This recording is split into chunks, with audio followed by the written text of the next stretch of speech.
Welcome to SSC maker. आज है 28 नवंबर 2020 और 28 नवंबर से करंट अफेयर्स के जितने भी इम्पोर्टेंट क्वेश्चन बन सकते हैं सारे हम इस वीडियो में डिस्कस करेंगे और हर क्वेश्चन से रिलेटेड इम्पोर्टेंट फैक्ट भी मैं आप लोग को बताऊंगी।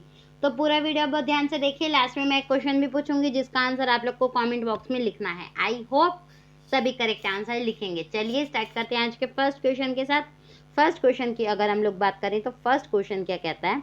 फर्स्ट क्वेश्चन है, किसने तीसरी वैश्विक अक्षय ऊर्जा निवेश बैठक और प्रदर्शनी री इन्वेस्ट 2020 का उद्घाटन किया? तो इसका करेक्ट आंसर नरेंद्र मोदी।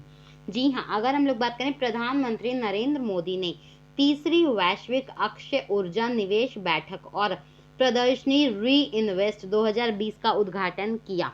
प्रधानमंत्री ने कहा कि भैया नवीकरणीय ऊर्जा क्षमता की दृष्टि से भारत दुनिया में चौथे स्थान पर है। उन्होंने बताया इस समय भारत की नवीकरणीय ऊर्जा की क्षमता जो है वो 136 गीगावाट है, जो देश की कुल ऊर्जा क्षमता के 36% के बराबर है। तो इसका करेक्ट आंसर है नरेंद्र मोदी। चलिए मूव करते हैं आज के अगले प्रश्न की साइड, लेकिन उससे पहले गाइज आज के वीडियो के लाइक के टारगेट की हम लोग बात करें तो आज के वीडियो के लाइक का टारगेट है 1700 प्लस लाइक्स। आई होप ये टारगेट सभी ज्यादा से ज्यादा अचीव करने का ट्राई करेंगे। चलिए मूव करते हैं आज के नेक्स्ट क्वेश्चन की साइड। सेकंड क्वेश्चन की बात करें तो भारत में संविधान दिवस कब मनाया जाता है? तो ये मनाया जाता है 26 नवंबर। जी हाँ, अगर हम लोग बात करें 26 नवंबर को कॉन्स्टिट्यूशन डे मनाया जाता है। ठीक है, भारत में 26 नवंबर को संविधान दिवस के रूप में मनाया जाता है। ठीक है, देश के संविधान को 26 नवंबर 1949 को संविधान सभा द्वारा औपचारिक रूप से अंगीकृत करने के बाद इसे 26 जनवरी 1950 में लागू किया गया। संविधान प्रारूप समिति के अध्यक्ष के रूप में डॉक्टर BR अम्बेडकर की महत्वपूर्ण भूमिका को नमन करने के लिए 2015 में सरकार ने पहली बार यह दिवस मनाने का निर्णय लिया। तो इसके करेक्ट आंसर की अगर हम लोग बात करें तो इसका करेक्ट आंसर क्या है? 26 नवंबर बी इसका करेक्ट आंसर है। चलिए देखते हैं आज का अगला प्रश्न। किस देश के महान फुटबॉल खिलाड़ी डियोगे मैराडोना का निधन हो गया? तो इसके करेक्ट आंसर की अगर हम लोग बात करें तो इसका करेक्ट आंसर क्या है? अर्जेंटीना। जी हाँ, अगर अपन लोग बात करें महान फुटबॉल खिलाड़ी कौन, डिएगो मैराडोना का दिल का दौरा पड़ने से मतलब हार्ट अटैक इनको आया था, इससे इनकी मौत हो गई। और अपने दौर के सर्वाधिक चर्चित और श्रेष्ठ फुटबॉल खिलाड़ी इनके कितनी उम्र थी? 60 साल। ज़्यादा उम्र नहीं थी, लेकिन दिल के दौरे के कारण इनका निधन हो गया। तो इसके करेक्ट आंसर की बात करें तो इसका करेक्ट आंसर है अर्जेंटीना। मैराडोना ने 1986 में अर्जेंटीना की टीम को दूसरा विश्व कप खिताब दिलाने में बहुत महत्वपूर्ण भूमिका निभाई। तो इसके करेक्ट आंसर की बात करें तो डी इसका करेक्ट आंसर है। चलिए देखते हैं अगला प्रश्न। भारत और किस देश के बीच पर्यावरण संरक्षण और जैव विविधता के लिए समझौता ज्ञापन पर हस्ताक्षर किए गए? तो इसके करेक्ट आंसर की बात करें फिनलैंड। जी हाँ, आप ये मैप में भी देख पा रहे हैं और इसका करेक्ट आंसर सी फिनलैंड है। अगर हम लोग बात करें भारत और फिनलैंड ने पर्यावरण संरक्षण और जैव विविधता संरक्षण के क्षेत्र में आपसी सहयोग विकसित करने के लिए एक समझौता ज्ञापन MOU, ठीक है, इस पर हस्ताक्षर किए हैं। अगर हम लोग बात करें समझौता ज्ञापन भारतीय और फिनलैंड के बीच साझेदारी और समर्थन को आगे बढ़ाने के लिए एक मंच है जो वायु और जल प्रदूषण की रोकथाम, अपशिष्ट प्रबंधन और अर्थव्यवस्था को बढ़ावा देने जैसे क्षेत्रों में विचार विमर्श का अवसर प्रदान करता है। तो इसके करेक्ट आंसर की अगर हम लोग बात करें तो इसका करेक्ट आंसर क्या है? सी फिनलैंड। चलिए देखते हैं अगला प्रश्न। भारत के शुक्रयान के मिशन में कौन सा देश शामिल होगा? तो इसका करेक्ट आंसर स्वीडन। जी हाँ, बी। अगर हम लोग बात करें भारत के वीनस ऑर्बिटर मिशन शुक्रयान में स्वीडन शामिल हो गया है, जो अपने वैज्ञानिक उपकरण के साथ ग्रह पर रवाना होगा। स्वीडन का उपकरण विनसियन न्यूटन्स एनालाइजर इस बात का अध्ययन करेगा कि भैया सूर्य से निकलने वाले अवशेषित कण ग्रह के वातावरण में कैसी प्रकृति होगी और ये कैसा व्यवहार दिखाते हैं। अगर हम लोग बात करें तो स्वीडन की राजधानी की स्टॉकहोल्म वहाँ की राजधानी है। प्रधानमंत्री की बात करें तो स्टीफन लॉफवेन वहाँ के प्रधानमंत्री हैं। मुद्रा की बात करें तो स्वीडिश क्रोना, क्या है, स्वीडिश क्रोना वहाँ की मुद्रा है। तो इसके करेक्ट आंसर की बात करें, स्वीडन वहाँ का आंसर है, इस क्वेश्चन का आंसर है। चलिए देखते हैं अगला क्वेश्चन क्या कहता है। ट्रांसपेरेंसी इंटरनेशनल के अनुसार एशिया का सबसे भ्रष्ट देश कौन सा है? तो इसके करेक्ट आंसर की अगर हम लोग बात करें, भारत को एशिया का सबसे भ्रष्ट देश बताया गया है, जो कि बहुत गलत बात है।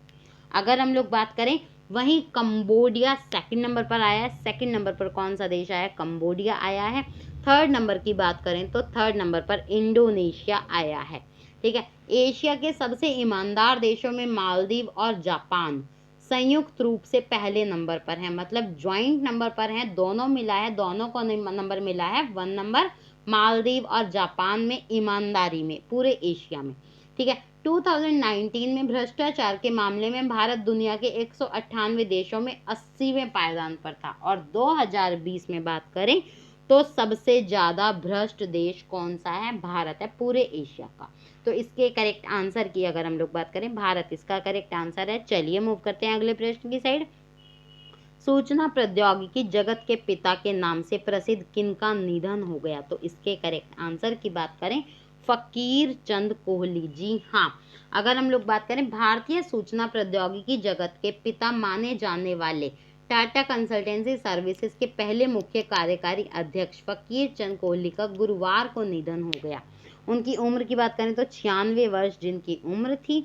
2002 में कोहली को भारतीय सॉफ्टवेयर उद्योग में उनके योगदान के लिए पद्म भूषण से नवाजा गया था। क्योंकि उनको 2002 में पद्म भूषण से नवाजा गया था और हाल फिलहाल में उनका निधन हो गया, तो पूछने के चांसेस बहुत ज़्यादा बन जाते हैं। तो इसका करेक्ट आंसर क्या है? ए, फकीर चंद कोहली। आप लोग इनकी इमेज देख पा रहे हैं। चलिए देखते हैं आज का अगला प्रश्न। केंद्रीय मंत्री थावर चंद गहलोत ने किन लोगों को राष्ट्रीय पोर्टल का ई लॉन्च किया? तो इसका करेक्ट आंसर क्या है? केंद्रीय सामाजिक न्याय और आधिकारिकता मंत्री थावर चंद गहलोत ने ट्रांसजेंडर लोगों के लिए, कौन से लोगों के लिए? ट्रांसजेंडर लोगों के लिए कौन सा राष्ट्रीय पोर्टल लॉन्च किया, और गुजरात के वडोदरा में एक गरिमा गृह का उद्घाटन भी किया। अगर हम लोग बात करें, यह पोर्टल देश में कहीं से भी एक ट्रांसजेंडर व्यक्ति को प्रमाण पत्र और पहचान पत्र के लिए डिजिटल रूप से आवेदन करने में बहुत मदद करेगा, जो कि बहुत ज़्यादा इम्पोर्टेंट था। ठीक है, तो इसका करेक्ट आंसर क्या है? ट्रांसजेंडर। आप इनकी इमेज देख पा रहे हैं थावरचंद गहलोत की। ठीक है, चलिए मूव करते हैं आज के अगले प्रश्न की साइड। अगला प्रश्न क्या कहता है? इस वर्ष भारत की आधिकारिक ऑस्कर प्रविष्टि कौन सी फिल्म होगी? तो इसका करेक्ट आंसर है जलीकट्टू। जी हाँ, अगर हम लोग बात करें, मलयालम फिल्म है ये। कौन सी? जलीकट्टू। उसको विदेशी भाषा की फिल्म श्रेणी में ऑस्कर के लिए भारत की आधिकारिक प्रविष्टि के तौर पर चुना गया।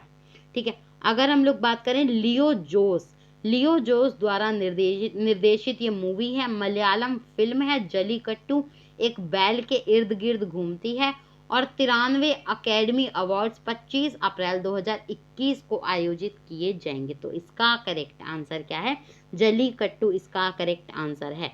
चलिए देखते हैं आज का अगला प्रश्न क्या कहता है। किस प्रदेश में जबरन धर्मांतरण के खिलाफ अध्यादेश पारित किया गया? तो इसका करेक्ट आंसर यूपी। जी हाँ, यूपी की लोकेशन आप लोग देख पा रहे हैं। अगर यहाँ बात करें अपन लोग यूपी की, तो यूपी की राजधानी सबको पता होनी चाहिए, लखनऊ है। ठीक है, मुख्यमंत्री की बात करें तो योगी आदित्यनाथ वहाँ के मुख्यमंत्री हैं। राज्यपाल की बात करें तो आनंदीबेन पटेल वहाँ के राज्यपाल हैं। ठीक है, अगर हम लोग बात करें, उत्तर प्रदेश राज्य की कैबिनेट ने उत्तर प्रदेश गैर कानूनी धर्मांतरण निषेध अध्यादेश को पारित कर दिया। यह अध्यादेश धर्मांतरण को एक गैर जमानती अपराध बनाता है, जिसके लिए 1 से 10 साल के कारावास और 15,000 रुपए से लेकर 50,000 रुपए तक के जुर्माने का भी प्रावधान किया गया।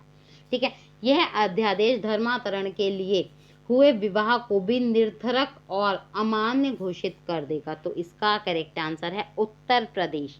चलिए देखते हैं कल का प्रश्न। बहुत सारे बच्चों ने करेक्ट आंसर लिखा था, मैं उन सभी का थैंक्स करना चाहती हूँ और उम्मीद करती हूँ आज भी सभी बच्चे करेक्ट आंसर लिखेंगे। तो कल का प्रश्न था आप लोगों के लिए, किस श्रृंखला ने 48वें इंटरनेशनल एमीज में सर्वश्रेष्ठ ड्रामा सीरीज का पुरस्कार जीता?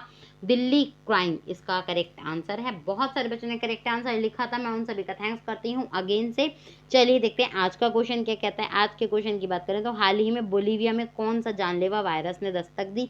ये 4 ऑप्शन है, इनमें से एक ऑप्शन करेक्ट है। आई होप सभी करेक्ट आंसर लिखेंगे।